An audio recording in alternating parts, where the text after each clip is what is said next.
দেখো দইটা কিন্তু পুরোপুরি তৈরি হয়ে গেছে। আমি সকালবেলা ফ্রিজে ঢুকিয়ে দিয়েছিলাম। এবার একটু কেটে দেখাই কেমন হয়েছে।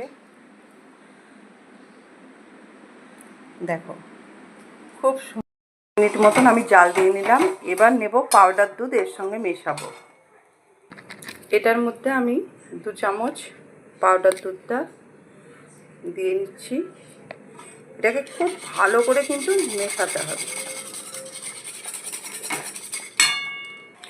এতটাই ভালো করে মেশাতে হবে যেন কোনো ডেলা না পাকিয়ে যায়। সেই জন্য এইভাবে খুব ভালো করে মিশিয়ে নিতে হবে।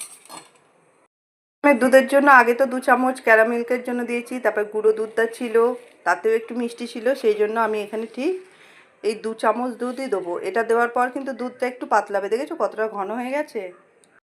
মেল্ট হওয়া অবধি অপেক্ষা করতে হবে। আর 2-3 মিনিট এটা নেড়ে ছেড়ে নেবো। আর তার সাথে বলে রাখি, এটাকে এবার ঠান্ডা করতে দেবো দুধটা। আমার কিন্তু পুরো কমপ্লিট হয়ে গেল এই দুধটা।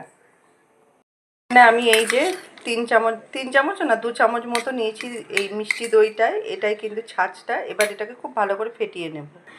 আজকে আমি কিন্তু দইটা বানাবো এই যে হাঁড়িটাতেই বানাবো।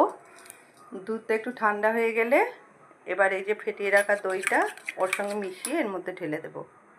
দুধটা এরকমই ঠান্ডা করতে হবে যাতে এখানে আঙুলটা চুবানো যায়। আমার আঙুলটা চুবানো যাচ্ছে। এবার দইটাকে এর মধ্যে দিয়ে শুধু ফেটাতে হবে। এবার এটাকে খুব করে ফেটিয়ে নিতে হবে। পাত্রটা বসিয়েছি, তার মধ্যে একটা রিং আর এই থালাটা বসিয়ে দিলাম।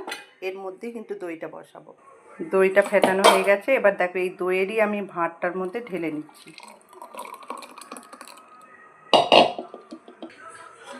এবার এর মধ্যে এই যে দইয়ের হাঁড়িটাকে বসিয়ে দেবো। এটা একটু হয়েছে। এইবার এই ঢাকনাটা দিয়ে দিতে হবে একদম লো ফ্লেমে রেখে।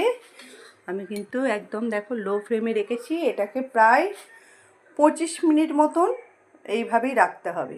তারপর সারা রাতের জন্য আমি রেখে দেবো। কেউ 6 থেকে 7 ঘন্টাও রাখতে পারো।